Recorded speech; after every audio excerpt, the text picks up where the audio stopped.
ভাঙা দাড়ি পাল্লা।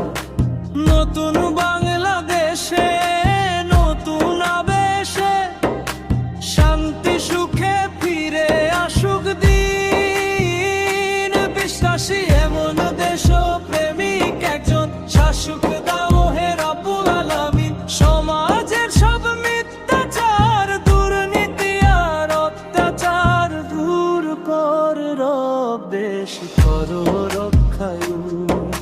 মার্কা